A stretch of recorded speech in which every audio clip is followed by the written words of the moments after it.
Hello বন্ধুরা, তোমাদের সাথে আজকে একটা রেসিপি শেয়ার করছি।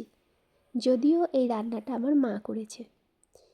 তো তোমরা যারা ওয়েট লস করতে চাচ্ছ তারা এই রেসিপিটা ফলো করতে পারো। তো দেখো কীভাবে এই রেসিপিটা বানানো হলো সেটাই তোমাদের সাথে আজকে শেয়ার করব। এই রেসিপিটা বানানোর জন্য আমাদের লাগছে ওটস। তো এখানে আমি 150 গ্রাম ওটস নিয়েছি।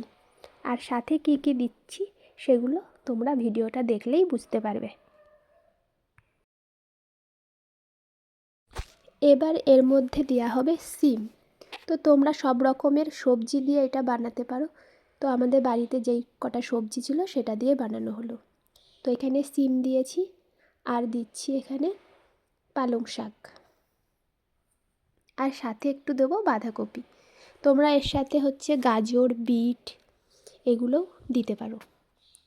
তো এগুলো ভালো করে কুচি করে নিতে হবে। বেশি একদম কুচি করা যাবে না, অল্প অল্প কুচি করে নিতে হবে। আর দিতে হবে এখানে লঙ্কা। তো এখানে আমরা 4টে লঙ্কা দিয়েছি। এবার কড়াইতে এখানে সয়াবিন তেল গরম করে নিতে হবে। তার মধ্যে দিতে হবে একটা শুকনো লঙ্কা, আর সাথে এখানে পাঁচফোড়ন ফোড়ন দেওয়া হয়েছে।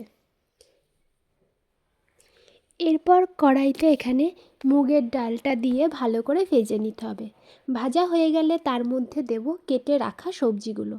ভালো করে নেড়ে সবজিটাকে একটু কষিয়ে নিতে হবে। সাথে এখানে হলুদ আর একটু লবণ দিয়ে দেবো। সবজিটা একটু কষানো হয়ে গেলে এখানে পরিমাণ মতো জল দিয়ে দেবো। জল দিয়ে কিছুক্ষণ ঢেকে রাখতে হবে।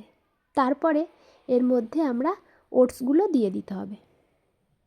তো তোমাদের একটা কথা শেয়ার করা হয়নি, ওটসগুলোকে প্রথম দিকে ভেজে নিতে হবে।